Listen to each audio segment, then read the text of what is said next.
Bien, bonjour à tous, bonjour à toutes, j'espère que vous allez bien.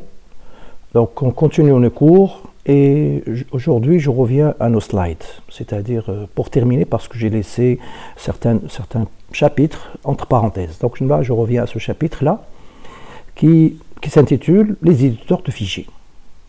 Donc c'est quand même un morceau important et il faut le maîtriser. C'est pas très compliqué, mais il faut s'habituer, il faut maîtriser. Vous avez intérêt, je vous conseille, de maîtriser au moins 2, 3, 4 éditeurs. Évitez d'avoir une seule solution. Comme on dit, essayez d'avoir le maximum d'éditeurs, etc. Je parle pour les GL qui sont des développeurs, vous serez amené à utiliser beaucoup d'éditeurs, vous allez fabriquer des fichiers, des programmes, des applications, etc.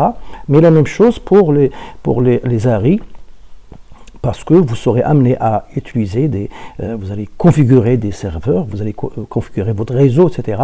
Et pour configurer, donc généralement, vous allez avoir des fichiers de configuration à manipuler par ces fameux éditeurs.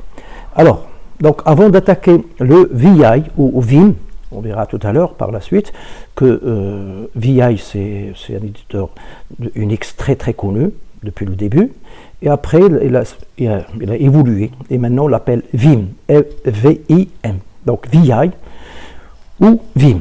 Mais avant, je vais vous donner quand même une petite introduction, un peu longue, mais c'est pas grave, ça vous permettra de maîtriser et de connaître un petit peu les éditeurs de texte. Donc pour cela, je suis allé, comme d'habitude, bref, quelque part où on aura le maximum d'informations sur les éditeurs de texte. Et je vous fais cette introduction pour que vous évitiez de faire des confusions avec éditeur de texte et traitement de texte. Donc un éditeur de texte, la définition, c'est un outil, un logiciel, une application destinée à la création, donc pour créer et éditer des fichiers texte. Donc ça permet de créer et manipuler, gérer un fichier texte. Donc chaque système d'exploitation fournit un éditeur, c'est normal, parce que quelle que soit la machine sur laquelle vous allez travailler, gérée par n'importe quel système d'exploitation, vous serez amené à fabriquer des textes à fabriquer des textes, ou à gérer des textes, ou à modifier des textes, ou à supprimer des textes, etc., ou supprimer certains contenus, etc. Donc chaque système éditeur a son usage courant et possède des éditeurs de texte. Donc vous connaissez déjà des éditeurs de texte, donc je vais pas parcourir toute la page parce qu'elle est longue, très longue. Et donc ne pas confondre éditeur de texte avec traitement de texte. Un traitement de texte, c'est comme le traitement de texte de LibreOffice Writer qui permet de faire disons, fabriquer des textes avec certains formats, avec des caractères, avec des spécificités que vous connaissez, ou avec votre traitement de texte que vous connaissez, Word. Donc je ne vais pas rentrer dans les détails puisque vous connaissez, théoriquement vous connaissez un traitement de texte, au moins Word, malgré que certains d'entre vous ne le maîtrisent pas assez. Donc, je vous conseille de faire un effort là aussi sur ces choses-là pour maîtriser votre traitement de texte, parce que vous serez amené à un traitement de texte. Ça va vous servir pour écrire des rapports, pour écrire des mémoires, pour écrire des notes, etc., bien présentés, parce que l'aspect esthétique est relativement important. Par contre, éditeur de texte, là, le côté esthétique, c'est pas très important, puisqu'on écrit du code, on écrit du script, on écrit grâce à langage, on écrit des instructions qui seront exécutées par un interpréteur ou un compilateur ou un système d'exploitation, etc. Donc un éditeur de texte, si vous voulez, c'est un sous-ensemble, un éditeur de texte, c'est un sous-ensemble, si vous voulez, d'un traitement de texte. Mais attention, évitez d'utiliser un traitement de texte pour écrire du script, parce que sinon, le traitement de texte va générer des caractères de forme, etc., etc. Il va faire des balises, etc. Chaque traitement de texte a ses particularités. Bien, ceci étant dit, cette parenthèse étant faite, maintenant on va voir un petit peu ce monde-là des éditeurs de texte. Il est vraiment il est énorme. Donc, je vais partir rapidement. Donc, vous avez plein de choses. Vous avez des éditeurs de texte interactifs. Il y a certains qui sont interactifs, d'autres non. Il y a des éditeurs de texte plein écran, d'autres mode caractère, etc. Donc là, passons maintenant à Windows. parce que vous connaissez, théoriquement, vous connaissez, vous avez votre machine depuis quelques années. Donc, je vous donne l'historique des éditeurs de texte. Il y a un éditeur qui est très très ancien, qui s'appelle Headline. Donc, c'est un des premiers qui est utilisé sur Windows. J'allais dire, pas sur Windows, sur MS-DOS. Et sur Headline et Edit. Donc là, c'est un éditeur, un petit éditeur qui s'appelle Headline, qui est sur le ligne. Edit également un éditeur par page qui malheureusement n'existe plus, mais vous pouvez l'installer, etc. Il y a bien sûr votre éditeur que vous connaissez, Bloc-Notes ou Notepad, éditeur standard que vous avez toujours avec votre machine Windows, etc. etc. Maintenant, il manipule des caractères UTF-8 ou UTF-16, c'est-à-dire vous pouvez avoir manipulé des caractères de type de toutes sortes, latines ou caractères arabes ou caractères, un peu des caractères autres que les caractères latins ou les caractères ASCII. Il y a un autre que vous connaissez également, WordPad, qui manipule des fichiers de type RTF. Donc RTF, c'est voilà, je mets la souris, Rich Text Format. Donc c'est un format développé par Microsoft, etc., etc. Je ne vais pas me tarder là-dessus. Mais ce format-là, il est accepté également. L'avantage qu'il présente, c'est qu'il n'y a pas de macro, donc il n'y a pas de risque d'avoir des virus, d'avoir etc. Et il est compatible avec LibreOffice. Ça, au moins, il faut le savoir. Et il est compatible avec UTF-8, c'est-à-dire vous pouvez avoir des textes de toutes sortes. Caractères latins, caractères arabes, caractères hébreux, caractères, bref, des pays asiatiques, etc., etc. Autre éditeur, c'est-à-dire sous Windows. On parle toujours sous Windows.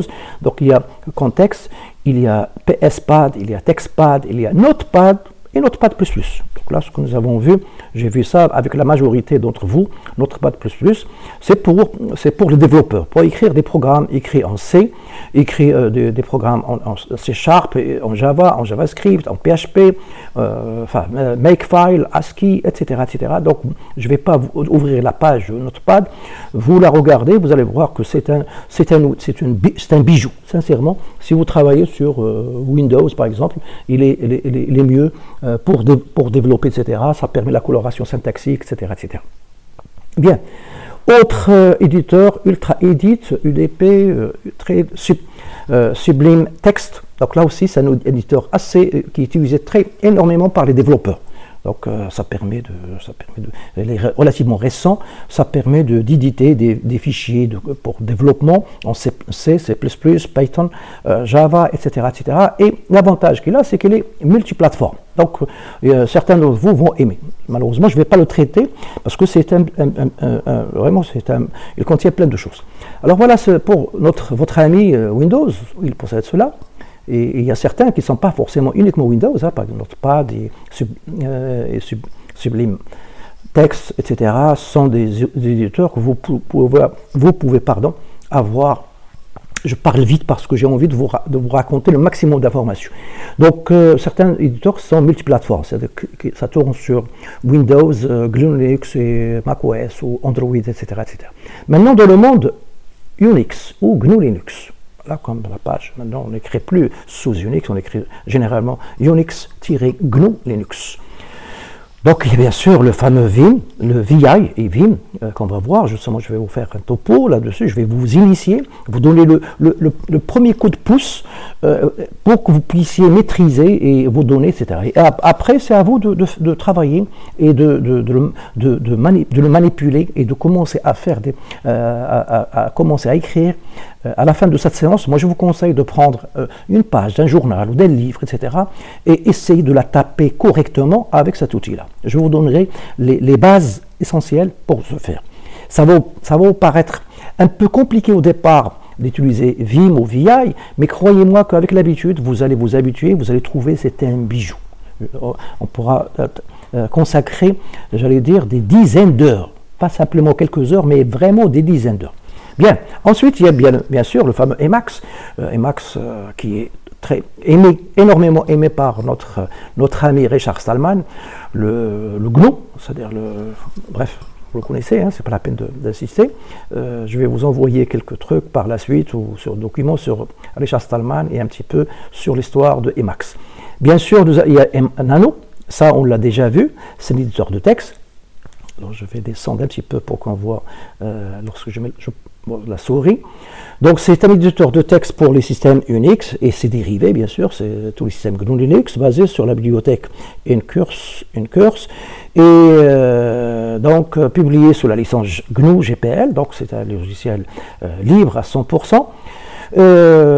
Éditeur de texte, de logiciel, de courrier électronique, PIN, GNU, etc., etc. Bien, donc vous pouvez, c'est un monde, hein, c'est relativement, enfin un monde, c'est relativement simple, donc que vous pouvez utiliser. Et je vous donnerai quelques astuces si j'oublie pas pendant cette séance-là. D'autres outils, d'autres éditeurs de texte. Donc là, on va traiter.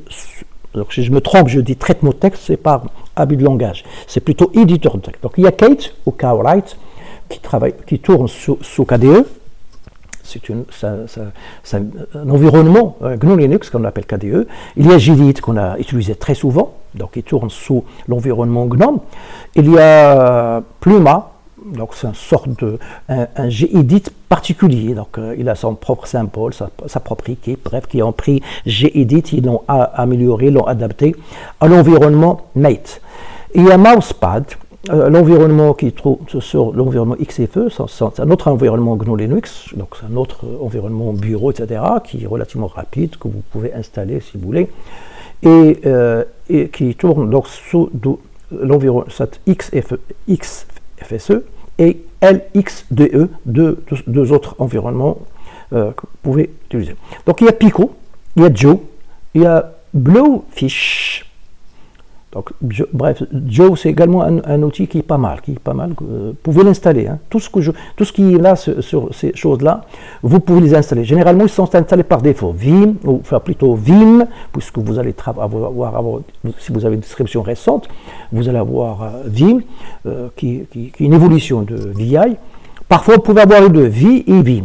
Emacs, Nano, donc ça, c'est généralement, vous l'avez par défaut. Gedit, là aussi, vous n'avez pas par défaut. Par contre, celui-là, Joe et Bluefish, vous ne les avez pas par défaut. Vous pouvez les installer. Alors, je reviendrai, je vais passer au terminal, parce que j'ai trop parlé.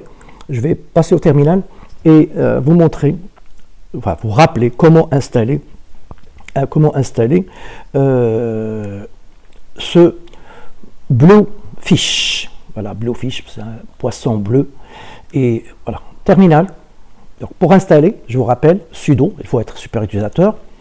Et la première des choses, sudo, vous mettez apt-get pour mettre à jour les paquets qui existent sur les dépôts que vous utilisez pour installer. Donc apt-get et vous mettez update pour lancer une update. Donc j'écris correctement update. Et là, le système, il va vous demander le mot de passe, c'est normal, le mot de passe de sudo, c'est-à-dire de votre super utilisateur, du root. Et là, alors qu'est-ce qu'il me dit? L'opération update n'est pas valable, oui, parce que je suis trompé. Update. Ok. Voilà, donc il est en train de mettre à jour, il est parti dans les différentes listes des sites auxquels j'ai fait confiance. Cette liste-là se trouve, enfin, mon système il est configuré de telle sorte que je ne vais pas dans n'importe quelle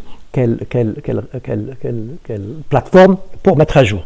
Donc cette liste-là se trouve sur ce répertoire. Hein, si vous voulez connaître cette liste-là, si ça vous intéresse, je pourrais éventuellement vous faire des choses pour la gestion des paquets, donc s'il y a le temps. Donc il se trouve dans ce fichier /etc apt, c'est-à-dire fichier de configuration de apt, et la liste des serveurs, si vous voulez, ou des plateformes à laquelle je fais confiance, se trouve ici. Donc généralement, je fais confiance à des archives, enfin des sites de Ubuntu et autres, pas simplement cela. Bien, donc maintenant j'ai fait cette update et je vais installer donc apt, donc je reviens, je vais copier le nom, hein, j'ai pas envie de, voilà, Bluefish, plutôt je vais l'écrire, voilà, Bluefish, j'efface l'écran, sudo, et je vais demander à télécharger et installer grâce à la commande apt-get, donc install Bluefish.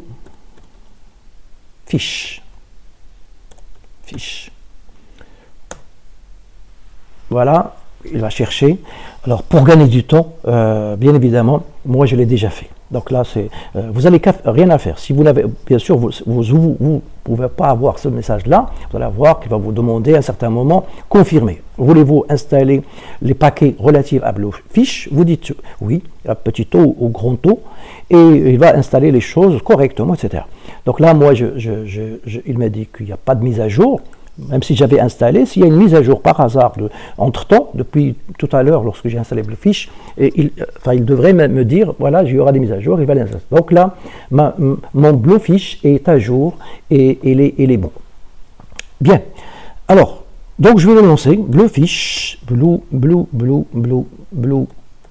c'est pas bleu, c'est blue, fish, et fish, c'est pas un fichier, c'est poisson. Et je vais lancer ça. Aujourd'hui, je vais lancer une commande, c'est-à-dire voilà, que de ce genre-là, puisque c'est un éditeur, c'est un traitement de texte graphique. Autrement dit, il va ouvrir une fenêtre. Donc, il va ouvrir une fenêtre et je veux que lorsque je lance ça, je vais ajouter et commercial à la fin. De telle sorte qu'il va m'ouvrir ça en arrière-plan, c'est-à-dire qu'il va me donner la main. C'est pas, voilà, il exécute et j'ai la main. Donc là, j'ai la main, je peux faire d'autres commandes. Là, je reviens à la fenêtre. Voilà, ici, il me donne la main, je peux faire n'importe quelle commande. Donc là, si vous ne mettez pas le « et commercial », eh bien, le terminal sera bloqué jusqu'à ce que vous quittiez. Si vous quittez, à ce moment-là, il vous donnera le terminal. Mais moi, j'ai fait le « e commercial » de telle sorte qu'il a créé un job. Et il me lance mon Bluefish. Voilà, il est là, mon Bluefish. Je vais l'activer. Et voilà cette merveille. Cette merveille, enfin je dis cette merveille parce que vraiment c'est une merveille, c'est un outil très très intéressant et je fais un clin d'œil pour vos camarades qui vont faire des applications, je parle GL, et même vous les ARI, vous pouvez l'utiliser parce que vous allez étudier le langage PHP, vous allez voir l'HTML, etc., etc. Donc regardez la barre menu, fichier, donc édition, affichage, etc., documents, et les outils et l'ensemble des choses. Donc c'est vraiment... il y en a un paquet. Donc voilà la suite. Donc PHP, HTML, PHP, Replace. Donc là, l'année prochaine, Inch'Allah, vous allez avoir à développer, à écrire des scripts dans des sites dynamiques avec PHP et HTML. Donc voilà, je vous le conseille. Sincèrement, je vous le conseille parce qu'il va vous aider même au niveau de la syntaxe. Même au niveau de la syntaxe, vous pouvez, là, je crée, vous pouvez insérer des balises, etc., etc. Voilà, donc l'HTML, vous allez avoir la facilité de taper des choses, etc., etc. Donc, et vous allez être efficace et très rapide pour écrire des scripts. Alors, je vais vous montrer ici document, je crois, voilà, je vais augmenter la taille. Donc, je vous laisse regarder les menus et les tester. Donc là, je vais augmenter. Je pourrais le faire grâce au clavier, mais je préfère le faire avec la souris parce que c'est visible. Avec le clavier, vous n'allez pas regarder ce que je suis en train de faire. Donc j'augmente. Donc c'est pour ça que j'utilise souvent la souris pour que tout le monde voit ce que je fais. Parce que certains me posent la question, pourquoi monsieur vous nous conseillez toujours d'utiliser le clavier et vous utilisez la souris? Non, j'utilise la souris ici, la souris parce que la souris c'est visible puisque l'outil avec lequel je travaille permet d'enregistrer ce qui se passe à l'écran. Tout ce qui se passe sur la souris, sur le clavier n'est pas visible pour vous. Ceci étant dit, bien. Donc voilà, il vous donne ici le répertoire courant à partir duquel vous pouvez choisir un autre, etc., etc. Voilà la racine, vous pouvez naviguer, etc.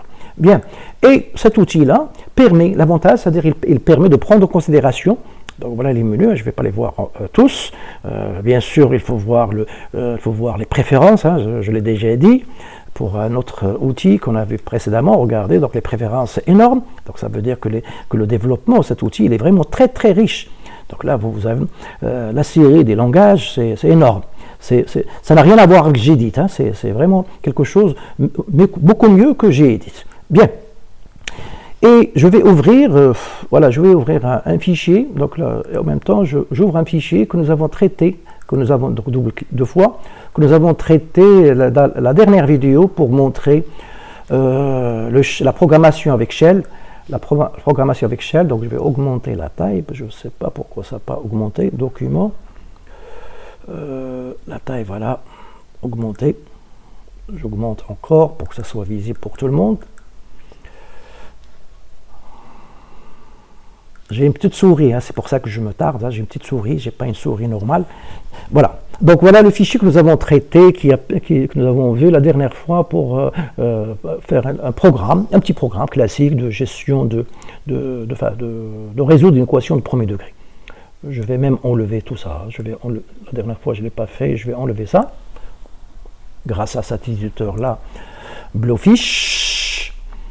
Et j'enregistre, bien sûr, voilà, vous pouvez enregistrer tous les fichiers ou simplement les fichiers en cours, donc grâce à ce bouton, enregistrer le fichier courant, et je viens ici à mon terminal, voilà, je viens ici, j'efface l'écran, mon fichier se trouve sur bureau exercice, c'est bon, et c'était l'équation, donc l'équation equa 2.sh, voilà, je l'exécute. La dernière fois, pourquoi je l'exécute maintenant? Parce que la dernière fois, il y avait une erreur, je crois, de syntaxe. Apparemment, je l'ai corrigé. Donc, je vais lancer grâce à bash. Je dis à bash, lisez ce fichier et exécutez et traitez-le. Et quoi? Bash, voilà, sh. C'est bon. Et ici, il me demande de donner, donc là je donne 4, l'exemple de la dernière fois, 2 et 1. Voilà. Discriminant égale moins 12, si vous le calculez, vous allez voir que c'est moins 12, pas de solution. Donc l'équation n'a pas de solution. J'efface l'écran, hein, je vais faire un autre exemple, je donne 1, 1, 1. Voilà, pareil ici, je vais donner ici un autre exemple, moins 1, 2 et 1. Voilà, la solution de l'équation. Le discriminant, c'est 8. Donc, x1, c'est égal à moins 0,41 et x2 est égal à 2,4. Donc là, tout ce script-là, nous l'avons traité la dernière séance et j'ai tenu à tout prix pour vous montrer, voilà, je reviens ici, pour montrer ce script. Normal, donc j'espère que tout le monde a compris et j'espère que vous allez faire plein d'exercices. Je répète ma proposition, enfin plutôt ma proposition. Je préfère même si vous pouvez faire des exercices que vous avez fait en C, au premier semestre, vous les convertissez en Bash et vous les partagez dans la mail list du groupe, c'est-à-dire à l'adresse de chaque filière EST1, ARI, etc., ou ST1GL 2020, etc. Donc vous l'envoyez de telle sorte que vous pouvez partager votre travail à vos camarades parce qu'il faut que tout le monde profite de ce confinement. Et même, j'allais dire, le rendre positif. Ce confinement, c'est vrai, c'est dur, c'est la première fois qu'on vit cette situation-là, mais c'est une occasion, à mon sens, que vous puissiez surtout partager avec vos camarades, discuter avec vos camarades, montrer votre savoir-faire, montrer les difficultés que vous avez rencontrées pour qu'on puissiez tous, maîtriser ces outils que je suis en train de vous montrer grâce à ces séries de vidéos que je fais presque chaque jour. Bien, donc ceci étant dit, je reviens à ma page web. Donc, à ma page web. Donc voilà, les éditeurs, donc on était en train de Wikipédia, voilà la liste, etc. Il y en a d'autres pour macOS, il y a un paquet. Sachez qu'il y a certains outils que nous avons déjà vus précédemment existent également sur macOS. Donc, par exemple, sur macOS, vous avez Vim, vous avez Emacs, vous avez SimpleText qui est en standard. Chaque fois, si vous avez l'occasion de travailler sur macOS, vous avez en standard SimpleText. Et vous avez bien sûr Sublime Text, parce que les multiplateformes, TextMath, etc., etc. Donc voilà les éditeurs. Il n'y a pas que cela, il y en a d'autres, Vous allez voir que la liste, etc. Donc là, vous avez des outils, généralement GPL, voilà, c'est écrit entre parenthèses, d'autres outils qui sont également libres. Donc là, c'est Atom, c'est une distribution presque libre. Hein. MIT, c'est Massachusetts University de technologie, Institute, voilà, c'est l'Institut de technologie de Massachusetts aux États-Unis. Hein, c'est une université énorme. Bien, et il y a Blowfish. Voilà, qui est multiplateforme. Également, il y a Emacs, il y a Gedit, etc. Il y a GED. Donc, il y en a un paquet. Donc évitez ah, je connais celui-là, voilà, c'est bon. Donc essayez de regardez-les, et vous allez trouver que certains éditeurs sont vraiment excellents selon vos besoins. Donc par exemple, pour le développement, je sais que vous avez utilisé des IDE tels que il y a des IDE que vous avez utilisés pour premier semestre pour créer votre programme C, etc., ou C++, etc. Mais sachez que vous pouvez utiliser des outils vraiment qui respectent les standards et qui sont libres et que vous allez avoir et qui sont multiplateformes, quelle que soit la machine, quel que soit le système d'exploitation sur lequel vous allez travailler, pour ne pas être uniquement piégé avec tel ou tel outil qui dépend de tel constructeur, qui dépend de telle ou telle marque. Donc là, c'est vraiment profiter de cette occasion-là. Pour tester ces fameux éditeurs. Donc les éditeurs, ça va vous servir, ça va permettre de créer de créer des programmes, de modifier vos programmes, etc., de manipuler des fichiers texte, puisque tous les outils, tous les programmes, ou tous les produits que vous allez faire, bien évidemment, utilisent un des éditeurs de texte. Bien sûr, il y a d'autres multiplateformes, Microsoft Visual Studio, si ça vous le dit. Mais bref, moi je trouve, par exemple, celui-là, il est excellent. Bref, à vous de voir. Je ne vais pas vous influencer, peut-être qu'on aura l'occasion, je donnerai mon avis personnel. Il y a la tech, hein, bref. Voilà. Donc voilà en ce qui concerne cette chose-là. Il y a sur la page ou sur le wiki ou la documentation de Ubuntu, on vous parle, voilà les principaux que vous trouvez sur Ubuntu. Donc là, il y a Gedit, il y a Kate, il y a Mouse, etc., etc. Il y a des éditeurs, voilà, orientés, voilà, sur cette page de Ubuntu. Hein, regardez le lien, c'est la documentation Ubuntu francophone. Donc pour le développement, au lieu d'utiliser des IDE, les IDE que vous connaissez, etc. Donc vous avez d'autres outils, donc voilà, Bluefish, Emacs, Gedit, etc., Kdevelop, Nano, NetBeans. Oui, NetBeans, c'est un éditeur, mais c'est un IDE plutôt. Donc qui sert pour que vous allez utiliser sûrement l'année prochaine lorsque vous allez étudier langage Java ou langage Python, ou bref, Ruby, PHP, HTML, etc. Quanta+, Scribe, etc. Donc, et bien sûr, Vim. Vim, j'insiste là-dessus parce que toute personne qui fait du système doit le maîtriser, ce fameux Vim ou VI, parce que il est standard, on le trouve partout. Donc voilà, en tant qu'éditeur de commande, on le trouve encore Vim. Voilà, le fameux Vim, etc. Éditeurs donc spécifiques, donc il y a des éditeurs très spécifiques pour certaines applications, etc., avec taille de police par exemple, etc. Donc pour écrire des rapports. Donc, vous avez les moyens également, certains outils, mieux que ceux que vous connaissez, par exemple le Word, etc., etc. Donc sachez qu'il y en a pas mal. Éditeurs de texte discrets. Etc., sont des interfaces épurées de maximum. Donc c'est vraiment tout petit et sont bons et ils sont utilisés par la communauté à l'échelle mondiale. Bien, voilà ce que j'ai préparé, etc. Bien, maintenant revenons à notre Vim, puisque la séance était consacrée. Voilà, je reviens au slide. Vim. Donc VI est un des éditeurs de texte très populaires sous Unix. Et Unix et GNU Linux, bien sûr. La syntaxe, bref, la syntaxe très simple, hein, pour débuter, vous écrivez VI et le nom de fichier que vous voulez éditer. C'est bon?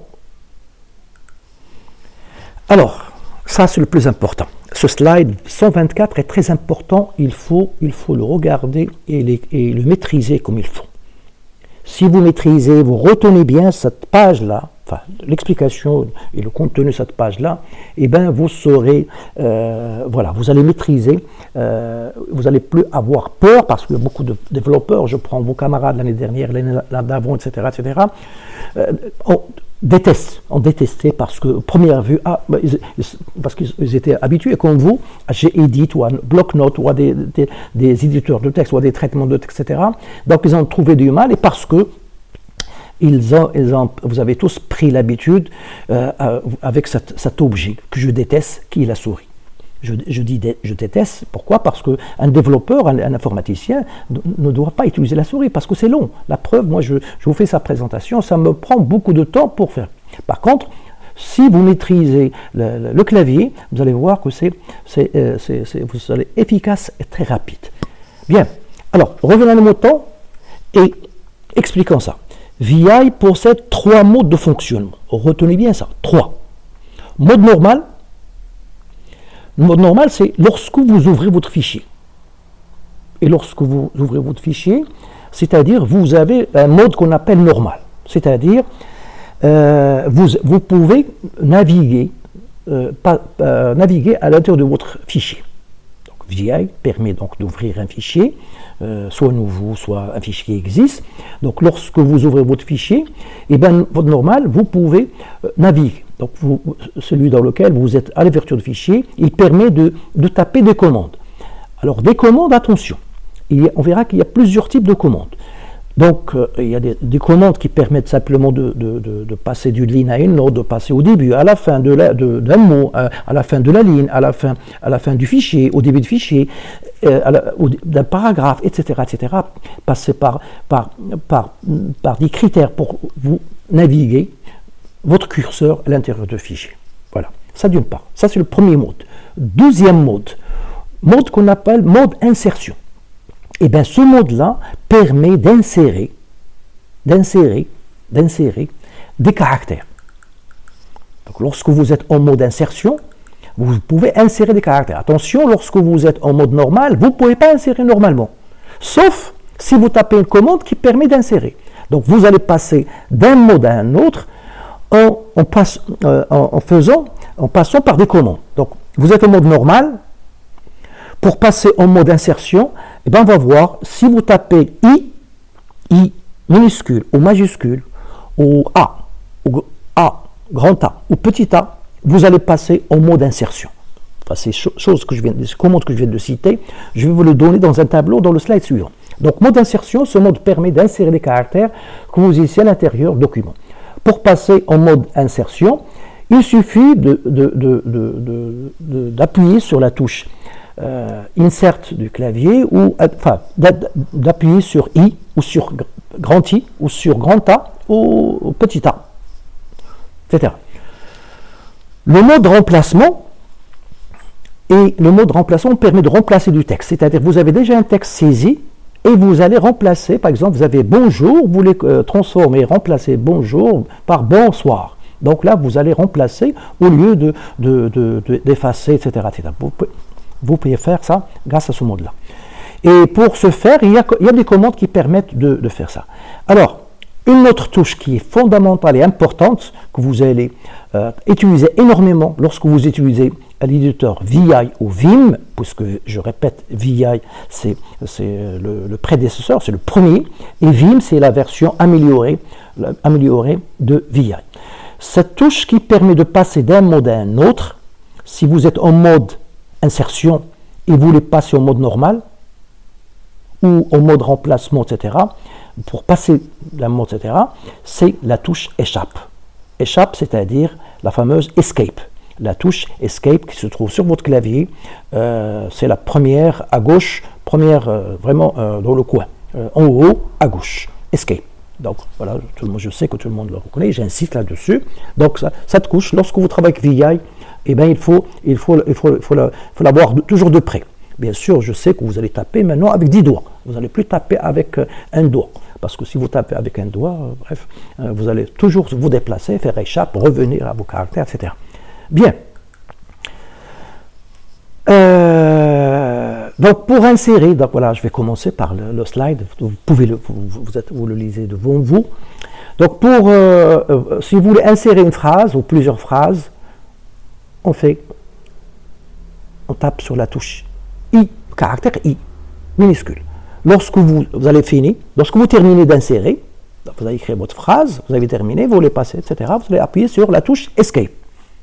Retenez bien ça parce que vous allez oublier, parce que vous avez pris l'habitude avec les traitements de texte classique que vous connaissez, vous n'utilisez pas là ça, vous utilisez la souris, etc. Non, ici c'est différent, c'est-à-dire oubliez votre souris, mettez votre souris à côté et vous allez pianoter uniquement vos doigts. Donc pour insérer ces i, vous tapez votre texte, vous allez terminer, n'oubliez pas ça, tapez sur Escape.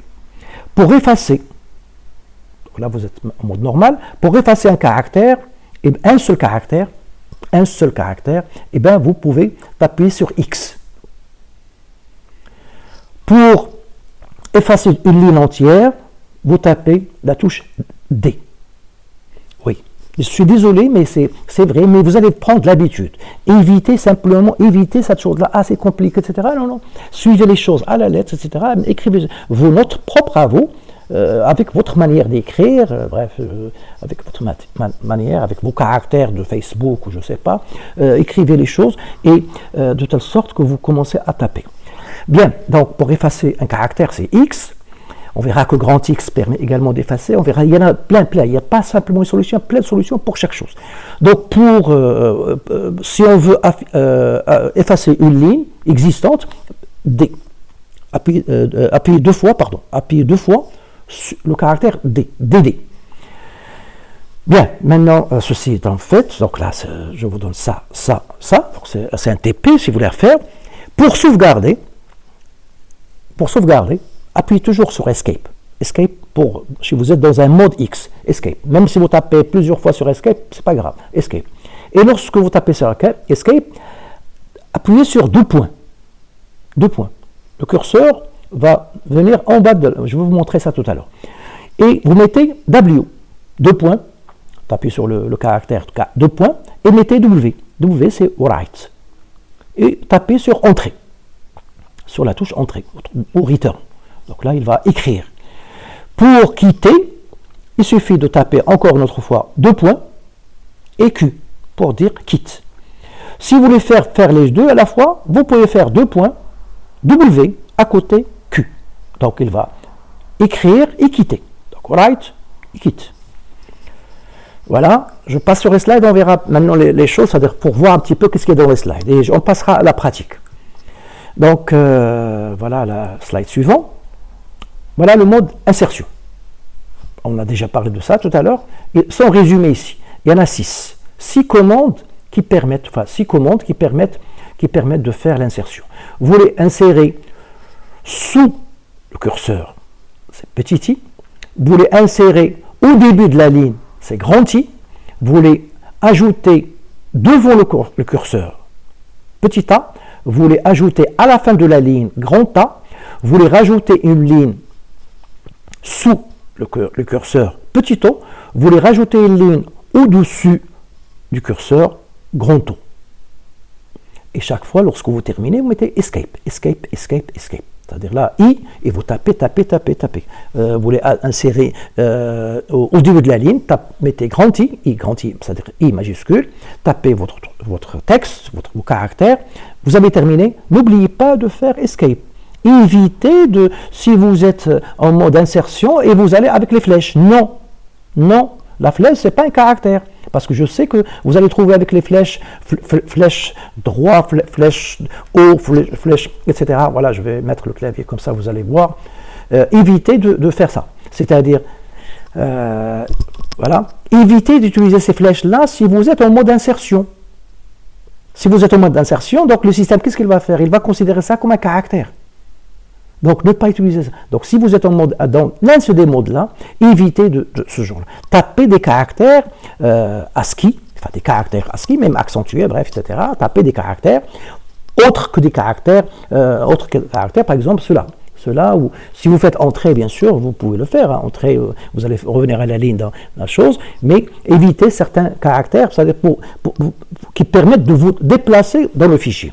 Donc là, cette flèche gauche ou flèche droite, etc., permet de se déplacer, en principe. Mais si vous l'utilisez, vous êtes en mode insertion, donc vous allez avoir des choses un peu bizarres. Donc, évitez ça. Donc, n'oubliez pas ce que je viens de dire ici. Vous avez 3 modes. Normal, insertion, remplacement. Les difficultés que vous allez avoir, c'est lorsque vous confondez. Et lorsque vous faites un petit peu le savant. Ah, je sais faire, c'est facile. Non, non, non, non. Allez doucement, etc. Afin que vous preniez des bonnes habitudes.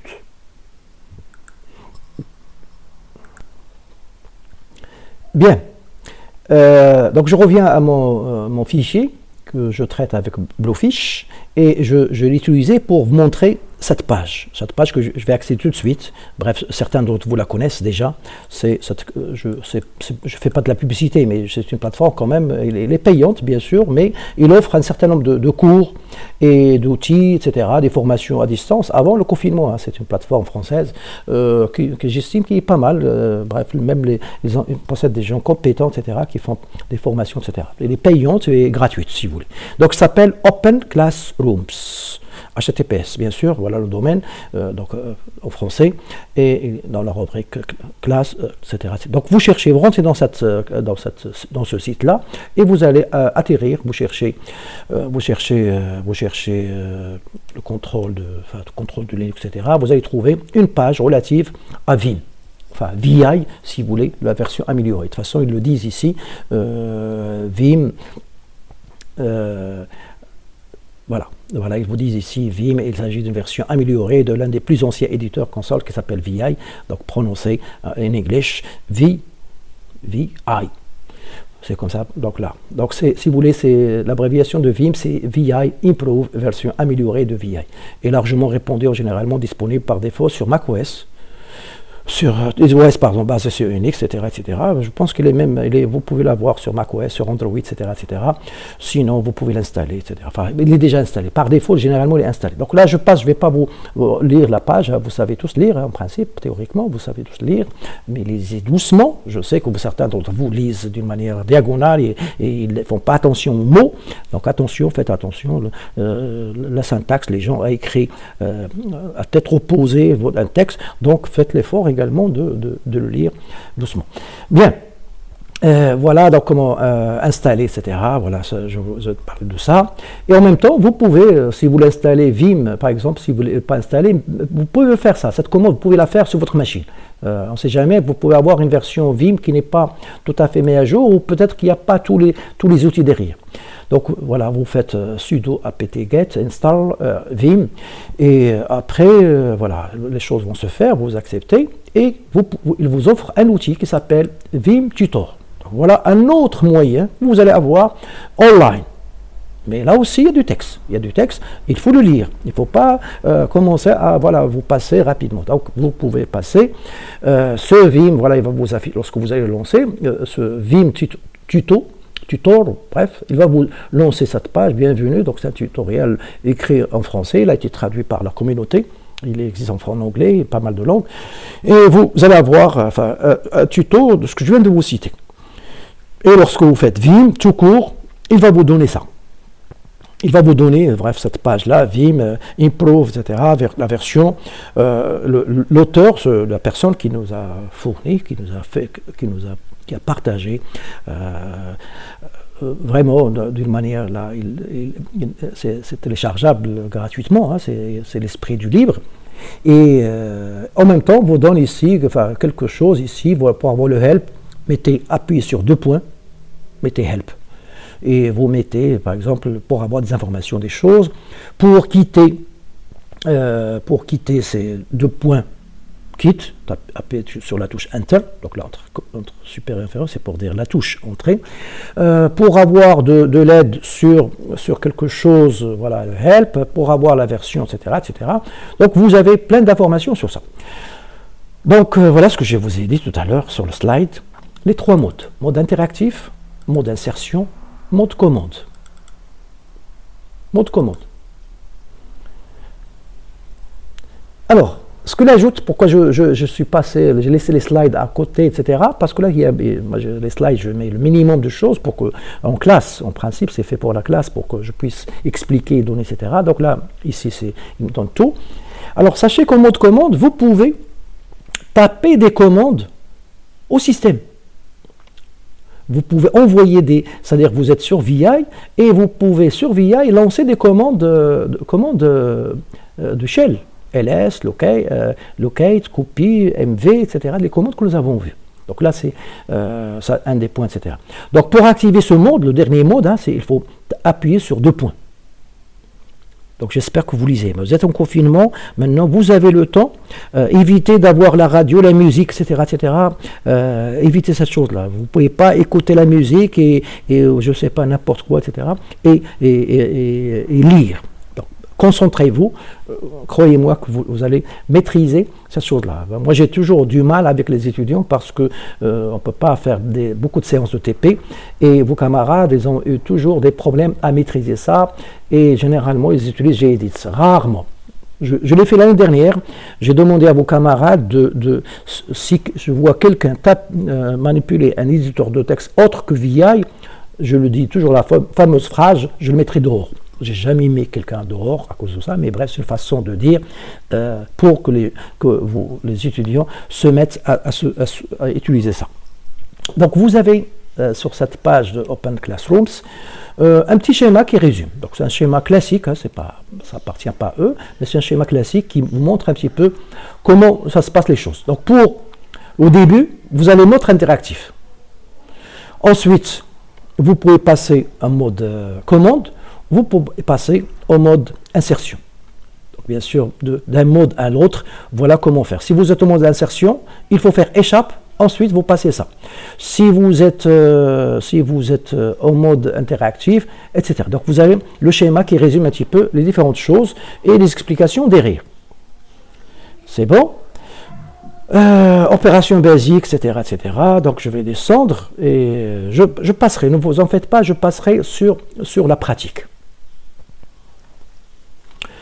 Donc voilà, donc là on va écrire un fichier. Donc là je vais passer à la pratique. Je vais effacer cet écran grâce à la commande clear, voilà, à la touche CTRL L. Je fais clear comme ça, tout le monde saura. Et je fais, man VI, voilà, pourquoi pas. Commencez par ça. Donc moi je l'ai en français parce que j'ai francisé ma bâche. Donc là vous descendez, il y a les options, les options. Sachez que moi ce que j'ai donné dans les slides c'est VI nom de fichier. Mais vous pouvez avoir des options et ces options parfois sont très intéressantes. Donc bref, la première manière c'est faire VI un nom de fichier, donc fichier ou plutôt même liste de fichiers. Vous voyez ça là, vous avez un moyen de, imaginez que vous êtes en train de développer une application et vous voulez changer plusieurs fichiers. Donc vous pouvez faire VI et toute une liste de fichiers. Donc 5, 6, 7, 8 fichiers, etc. que vous allez regarder et modifier pour des raisons qui vous conviennent. Donc vous pouvez, voilà, le fichier A est à la position initiale du curseur. Donc vous pouvez même indiquer parmi les options, vous pouvez indiquer là où vous voulez que le fichier commence, au lieu d'avoir depuis le début, etc. Donc ici, fichier erreur, là je passe, etc.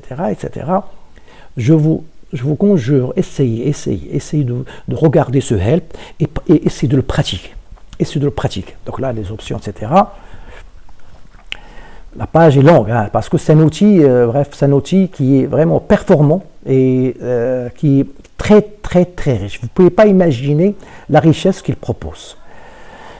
Bien, je quitte, pourquoi j'ai mis 2 points, je quitte, je fais man vim, il va donner sûrement la même page, puisque c'est maintenant, dans les récentes versions, vous avez surtout le vim qui a remplacé vi.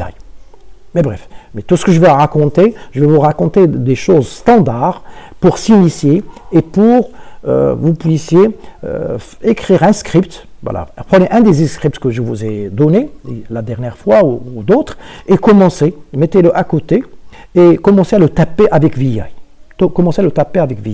Alors, moi je suis actuellement dans le répertoire exercice, donc je me suis mis là, pourquoi? Parce que je veux vous montrer par exemple le fichier que nous avons traité la dernière fois. Voilà, et quoi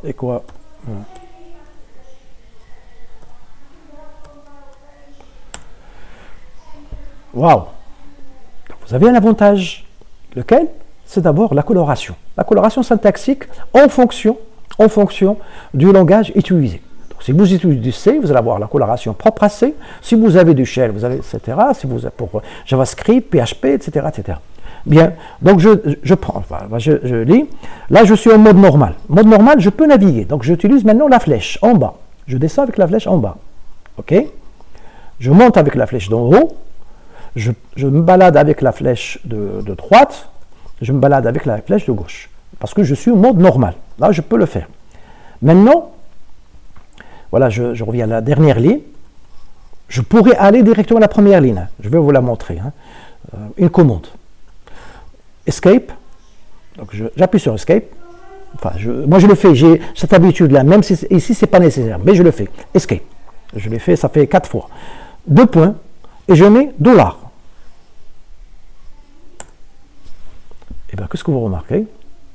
Je suis sur la dernière ligne. $. En général, dans le monde GNU Linux, $, c'est pour signifier, enfin, dans les traitements des chaînes de caractères, etc., dans les expressions régulières, $veut dire la chose. Donc là, je mets encore 2 points. Et je vais chercher l'accent circonflexe qui permet d'aller à la première ligne.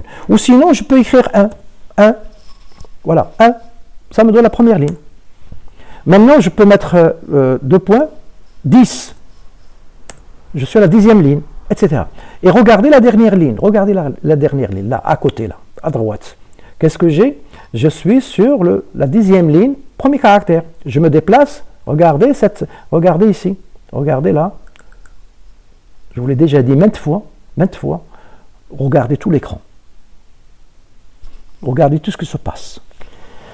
Bien, alors, on va illustrer un petit peu ce que nous avons vu. Donc, je descends, je ne veux pas bousiller mon fichier. Ou plutôt, voilà, je vais faire une commande. Donc, 2 points, voilà, je vais faire une commande. Escape. Je suis toujours en mode normal, mais je le fais par habitude. Moi, pour éviter toute chose, je vais Escape. Je mets 2 points, et je vais dire W, write. Mais write, je l'ai dit tout à l'heure, ça permet de sauvegarder. Oui, je le fais. C'est bon. Qu'est-ce qu'il me dit ici? Voilà, il a écrit sur le fichier equa2.sh, combien? 22 lignes, 571 caractères écrits. Et je suis sur la 22e ligne, deuxième caractère, deuxième colonne, 22e sur le deuxième, ici. Tout. Alors, je vais vous donner une autre possibilité, parce que montrer la richesse, je ne connais pas tout en principe, mais je me débrouille. J'ai le strict minimum que je connais. Donc, je mets W, et je vais mettre ici ARI 1 GL1.sh. Ça veut dire quoi? Je veux écrire ce fichier sur ce fichier qui est devant moi, ce fichier-là qui commence de là à là, tout le fichier, je vais l'écrire sur cette chose-là. Je peux écrire à la limite qu'une partie, mais bref, commençons par ça. Très bien. Alors, voilà, je l'ai écrit, il m'a créé un nouveau fichier. Regardez en bas, il m'a écrit un nouveau fichier. Donc, je l'ai créé sur un nouveau fichier parce que je veux faire des manipulations et je ne veux pas toucher à mon fichier equa2.sh. Donc là, je sors, à la limite, je fais ça. Donc, je peux sortir soit comme Q ou avec Q, point d'exclamation. C'est pour forcer de quitter. Alors, cette chose-là, je vous la donne. Pourquoi? Parce que parfois, vous avez fait des modifications dans un fichier et vous ne voulez pas que les modifications soient prises en compte. Donc, qu'est-ce que vous dites? Vous dites quitter malgré les modifications. Donc, Q, point d'exclamation. Il va sortir sans avoir effectué les modifications que je viens de faire. Bien, ou je force la chose. Donc maintenant, je vais ouvrir le fichier que j'ai appelé ARI-GL, je crois, c'est ça, voilà. C'est-à-dire le fichier de brouillon, c'est-à-dire sur lequel je vais faire la manip pendant cette vidéo. Et voilà. Donc voilà, je commence en mode normal. Voilà, regardez, dès que je commence à déplacer le curseur, la ligne en bas, 4, 1, etc., etc. Et voilà, maintenant, je vais montrer le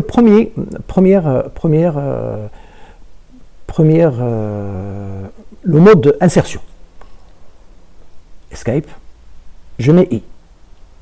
Je mets I, donc ici, regardez en bas, je sais que vous n'avez pas l'habitude de regarder, vous regardez toujours le curseur. Non, regardez tout l'écran. Donc là, qu'est-ce qu'il est devenu? Il a changé de mode. Il est devenu en mode insertion. Alors maintenant, je tape. Je tape. Entrée. Donc j'ai tapé cette ligne-là. Je monte avec la flèche, bref, il a accepté, c'est bon.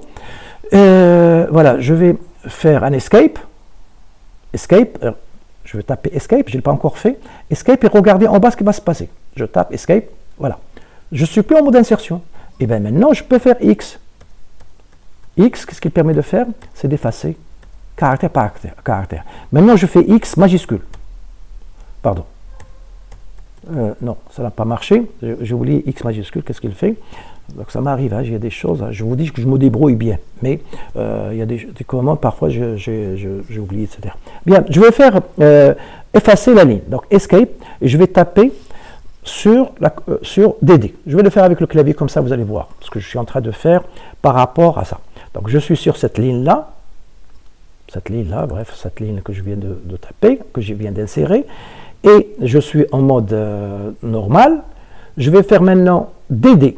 J'appuie sur ça, donc avec ma main, mes doigts. Là, je le fais avec la souris, comme ça vous allez voir. D. Qu'est-ce qu'il a fait? Bien évidemment, il a effacé la ligne. Donc voilà. J'enlève ce clavier qui me cache des choses. Qu'est-ce que je peux faire encore? Donc là, oui. Alors, on va faire maintenant Escape, en mode normal, et je fais A majuscule.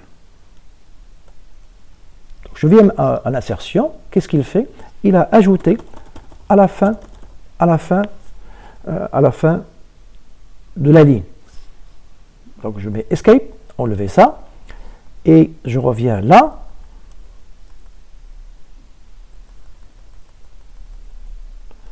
Je fais D.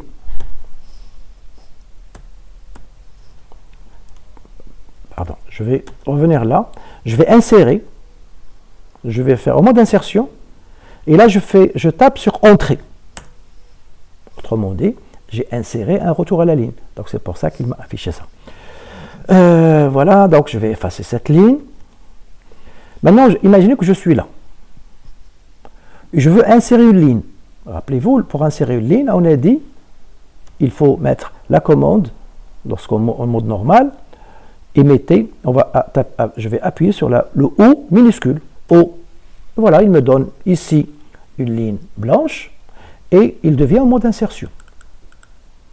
Donc je tape, écho, restez chez vous. Donc je profite de l'occasion à chaque fois. Hein. C'est pas que je vous casse la tête avec ce mot-là, mais parce que on n'a pas le choix. On n'a pas le choix. Voilà, je tape Entrée. Je suis toujours en mode insertion. Écho. Je mets des commandes. Hein. Donc, remarquez que mon éditeur Vim ou VI reconnaît que Echo c'est une commande. Il ouvre les guillemets. Donc j'ouvre l'autre guillemet. Et entre les deux, je vais taper. C'est comme ça qu'il faut faire en principe. Il faut mettre Echo, double cote, et à l'intérieur, vous tapez. Donc, prenez soin de vous. Prenez soin. Je reviens avec la flèche. Hein. Donc, là, ça marche parfois. Faites attention à ça. Prenez soin de vous. Toujours en mode insertion. À vous de voir. Lorsque vous tapez, etc., regardez les changements ici.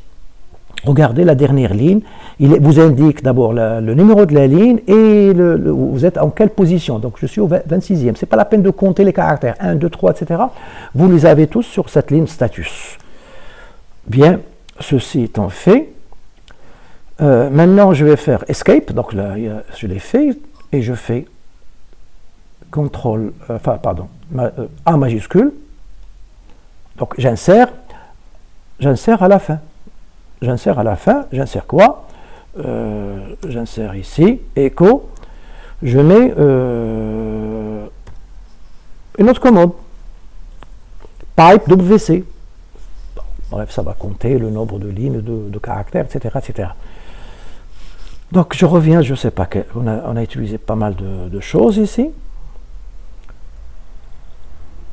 Voilà le slide. X, Q, vous avez tout ça. Oui, ajouter une ligne au-dessus du curseur. Donc je vais la faire, hein, vous avez compris. Escape, donc l'insertion a disparu. Et je mets maintenant Shift O pour avoir O majuscule. Et voilà, il va m'insérer maintenant un autre. Je vais faire un autre ici, avant.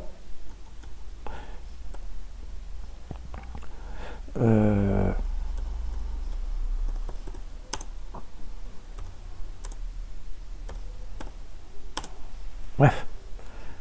Escape. Voilà, le mode d'insertion est parti. Je viens ici. Je mets W, write. Donc je peux dire write, c'est-à-dire il va enregistrer sur le fichier en cours. Ou sinon, je pourrais mettre espace et un autre fichier si je veux.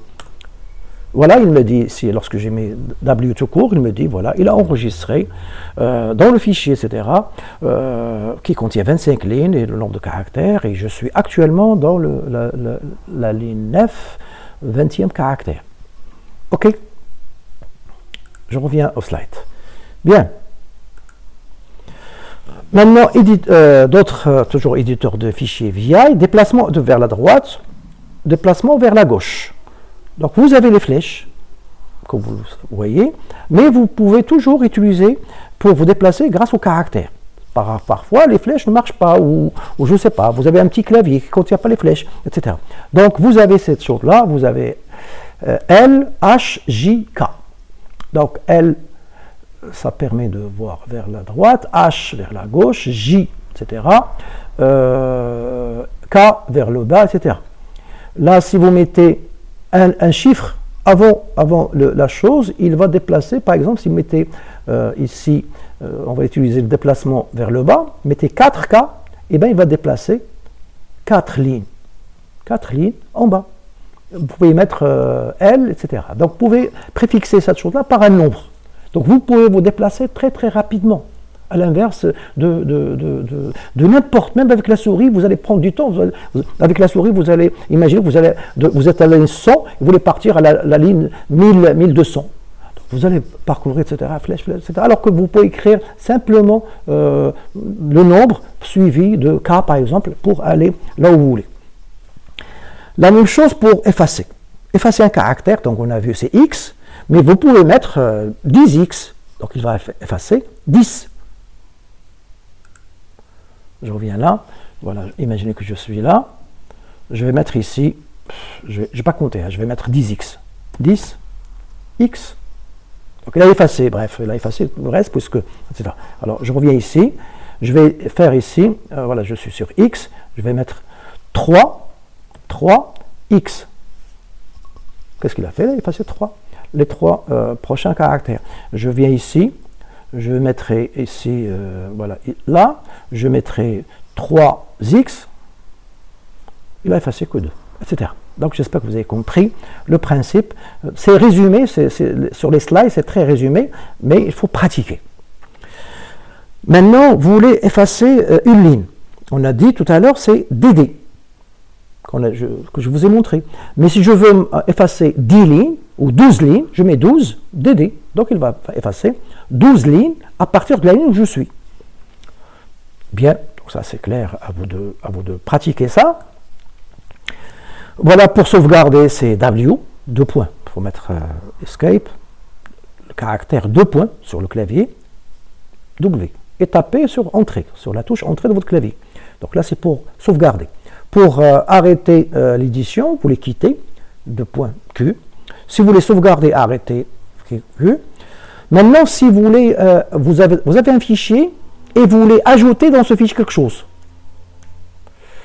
Bien. Alors, moi je suis dans ce fichier. Je suis dans ce fichier. Et en même temps, ça me permettra. Donc, je vais effacer cette ligne. Hein, je vais effacer cette ligne. DD. Je vais effacer cette ligne et je vais par exemple imaginer que je suis là. Bref, là. Je suis là. Je peux être n'importe où, hein, mais je vais mettre à la fin, comme ça vous allez comprendre pourquoi je mets à la fin. 2 points. Escape. 2 points. R. R. Et ici, je mets equa21.sh. À votre avis, qu'est-ce qu'il va faire là? Entrée. J'appuie sur la touche Entrée. Et bien, qu'est-ce qu'il a fait? Il a ajouté ici, il a lu, R comme read, il a lu un fichier qui s'appelle equa21.sh et il l'a ajouté après cette ligne. Voilà. Voilà le fichier, c'est-à-dire la deuxième solution de l'équation de second degré. Je vous la montre ici, c'est l'occasion, je vous la montre. Voilà, il commence là. Où est la souris, comme ça je pourrais... Ma souris, voilà, elle est là, ma souris. Voilà ce que j'ai ajouté. J'ai ajouté tout ça.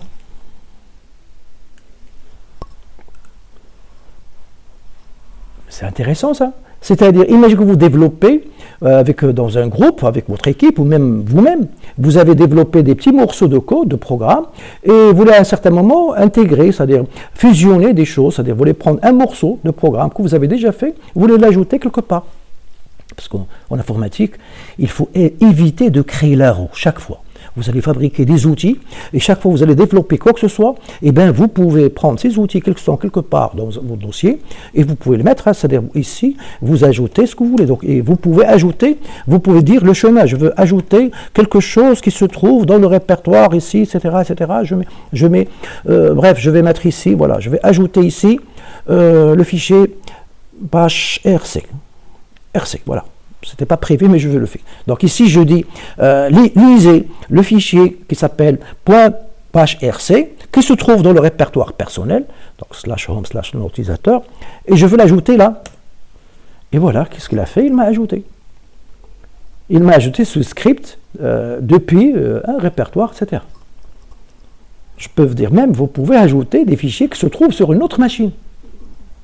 Une autre machine, il suffit de connaître l'adresse, etc., de la ressource que vous voulez ajouter, etc., pour pouvoir la mettre, etc. Donc j'espère que vous avez compris la manip. Donc c'est pas très compliqué en fin de compte. Vous vous rendez compte que c'est pas du tout compliqué. Il suffit de suivre les choses et voilà. Donc copier un bloc de 6 lignes. Donc là c'est 6YY, Yank, je crois en anglais. Donc vous pouvez, par exemple, vous avez quelques lignes quelque part, vous êtes le curseur quelque part, il est dans la ligne 10, vous mettez 6YY, donc il va copier depuis la ligne que vous êtes jusqu'à la ligne 6 lignes, depuis que vous êtes, etc.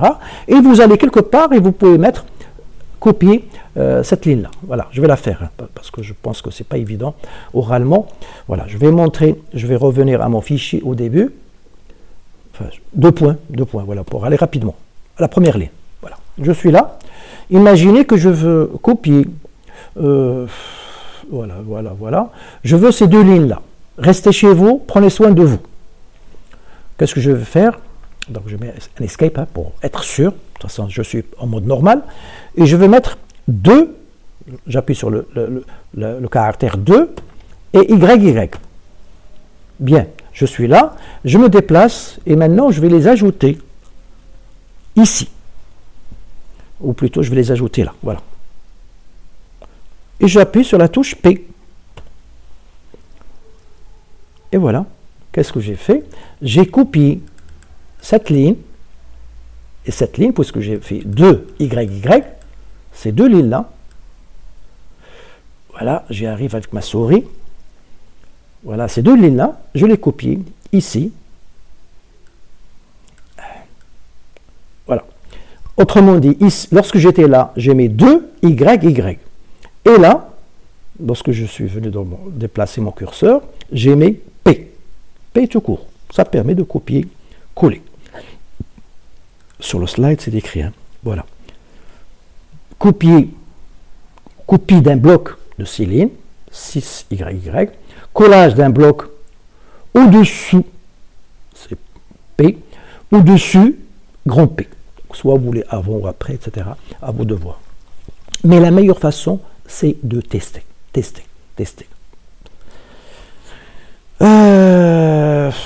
Voilà, pour chercher. Et oui, cherchez dans un fichier. Vous avez un fichier que vous êtes en train d'éditer, sur lequel vous travaillez. Et bien voilà, je reviens ici, je mets Escape, et je mets ici, je cherche Read.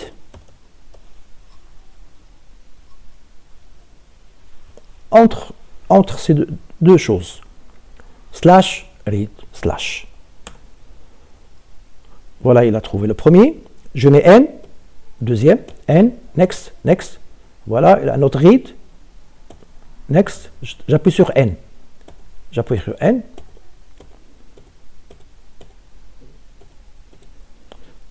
Voilà, je vais à la première ligne. Voilà, je recommence. Je fais un autre exemple. Première ligne, donc je suis sur la première ligne. Qu'est-ce que je vais faire? Eh bien, je vais chercher, je fais slash, sans deux points, slash, bash. Je vais chercher tous les mots qui contiennent B-A-S-H. Entrée. Voilà, il l'a trouvé, regardez. Il m'a dit, bash ici, regardez en bas, la ligne status. Je suis en première ligne, 8e colonne. Je fais N, c'est-à-dire next. Voilà, lorsque j'ai fait N, maintenant le curseur est là. Regardez ici, il se trouve sur la 25e ligne, colonne 8. Je mets next. Voilà notre bash, notre chaîne caractère bash, 54e ligne, etc., etc. Donc j'espère que vous avez compris. Et c'est ça l'objectif. Donc, recherchez une chaîne de suite, etc. Soit vous mettez, moi j'ai mis slash, la chaîne slash, etc. Mais vous pouvez mettre simplement slash, toto, et il va chercher. Donc, pour avoir l'occurrence qui suit, de la chaîne cherchée, il suffit de taper sur petit n.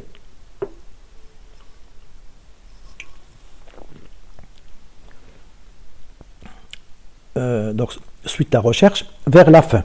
Si vous voulez faire une recherche inversée, grand N, il va chercher maintenant vers le début. C'est-à-dire, si vous êtes là, il va remonter. Donc, voilà, j'espère que j'ai passé par plein de choses ici. On va regarder qu'est-ce qui... Non, je remets mes slides. Voilà. Maintenant, on a attaqué le chapitre qu'on a déjà traité, hein, pour vous rappeler les redirections, etc., ça, on les a déjà traités auparavant. Alors, voilà, j'ai préparé quelques sites. Voilà, celui-là, donc, Open Classroom. Je vous conseille de le regarder. Voilà, les fameux, pour se déplacer, en haut, c'est K, à gauche, c'est H, L, J. Pour se déplacer au début de la ligne, vous mettez soit 0, alors moi je mets 1, mais vous pouvez mettre 0 pour avoir la première ligne. Se déplacer au début de la ligne, pardon.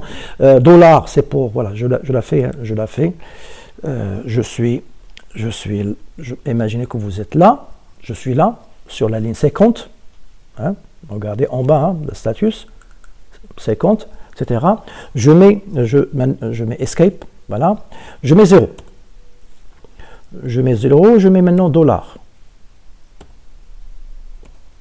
Pourquoi il ne me passe pas? Je monte. 0. Donc il s'est mis au début de la chose. Dollar, il va se mettre à la fin. Donc 0 au début de la ligne, dollar à la fin. Donc c'est des moyens, si vous voulez, sinon vous pouvez toujours vous déplacer grâce aux flèches, hein, si vous êtes en mode normal.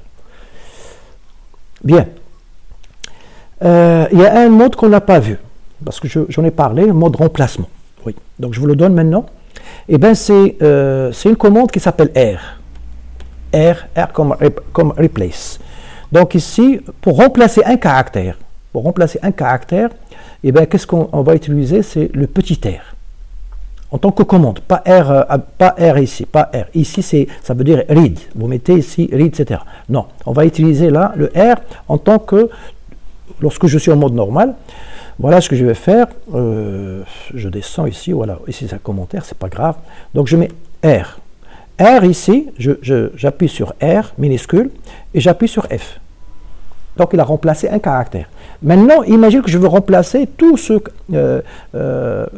cette ligne-là. Je refais, escape, et je mets R majuscule. R majuscule. Regardez, qu'est-ce qui s'est passé lorsque j'ai mis R.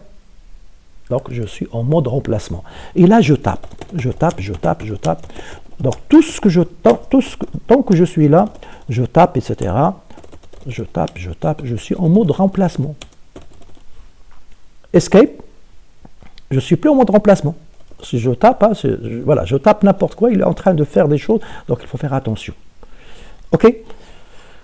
Donc pour avoir le remplacement, donc petit r, donc en mode normal, mais soit petit r, il va remplacer un caractère. Voilà. Si vous mettez R majuscule, eh ben, ça va remplacer la ligne où vous êtes, ou les lignes où vous êtes, etc. etc.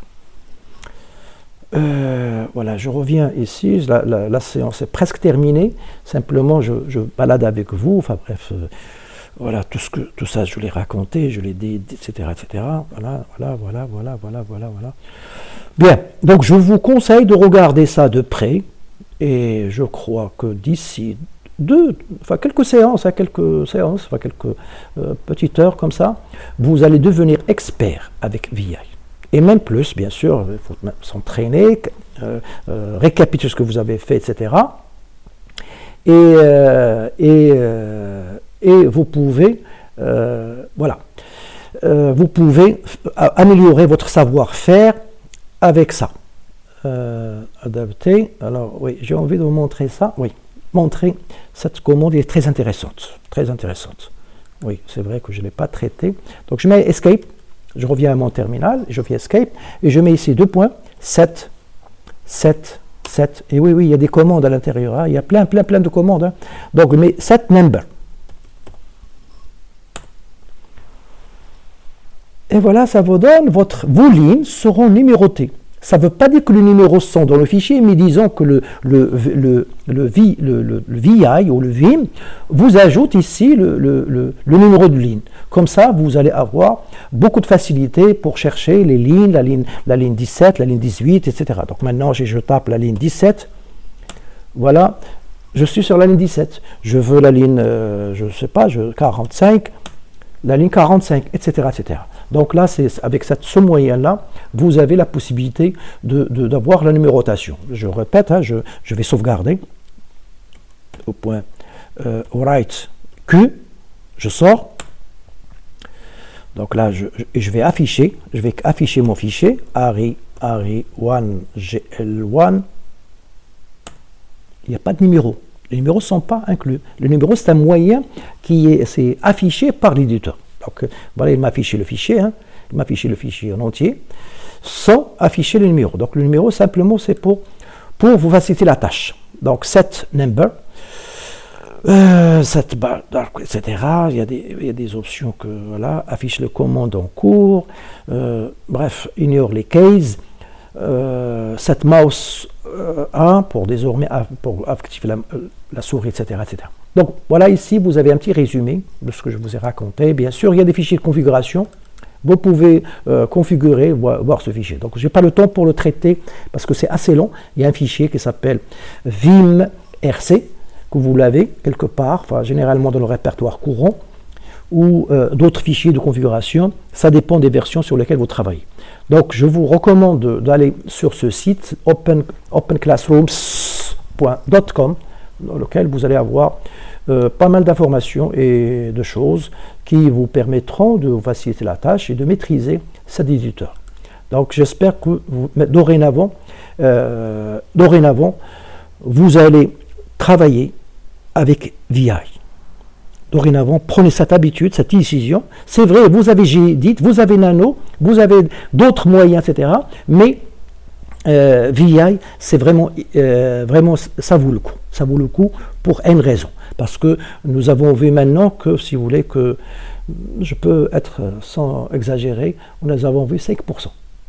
C'est-à-dire qu'il y a encore plein de possibilités, parce que c'est un outil qu'on a amélioré, qu'on a adapté pour les développeurs et pour les gens de réseau, enfin pour les besoins qui vous intéressent, qui pourraient vous intéresser. Donc voilà ici une autre page qui parle de, voilà, c'est quelqu'un qui l'a fait, hein, sur un bonhomme qui a fait sur les VI, sur les choses, enfin, un petit résumé si vous voulez. Voilà, je vous la donne. Donc je vais prendre cette page-là, c'est pour l'avoir, pour noter ça quelque part sur un bout de papier, comme ça vous facilite la tâche. Donc je prends ça, copie. Vous pouvez vous aussi trouver des ressources, bien sûr. Hein, je suis pas. Donc là, annuler. Le fichier est en mode modification. Oui, annuler, ignorer. Je vous donne ce lien.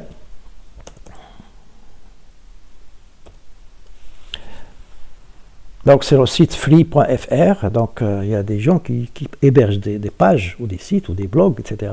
Donc Autrive, free.fr, Linux page, éditeur, texte, etc.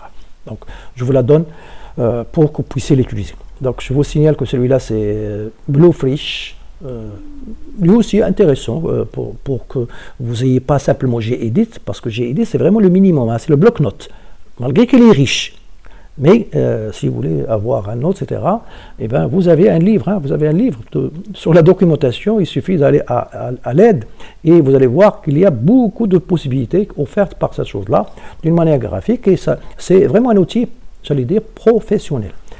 Bien, sur ce, je vous remercie, je vous dis bon courage, travaillez bien, et je répète encore l'idée que je vous ai dite la dernière fois, à savoir essayer de contacter vos camarades, parce que je pense qu'il y a certains qui ont des difficultés au niveau de la connexion, ou autres difficultés, donc essayez de les contacter. Si chacun de vous contacte les personnes qui connaissent, etc., et j'ai même proposé que vous fassiez une liste. J'ai proposé ça aux délégués de deux filières. Prenez une liste et essayez de cocher toutes les personnes systématiquement, pour ne pas oublier le moindre étudiant, le moindre de vos camarades, s'il a difficulté, s'il n'est pas connecté, s'il a besoin de quoi que ce soit, on trouvera des solutions. La mail list, écrivez s'il y a des messages que vous avez, on pourrait éventuellement les aider. Bien, sur ce, je vous dis au revoir et restez chez vous.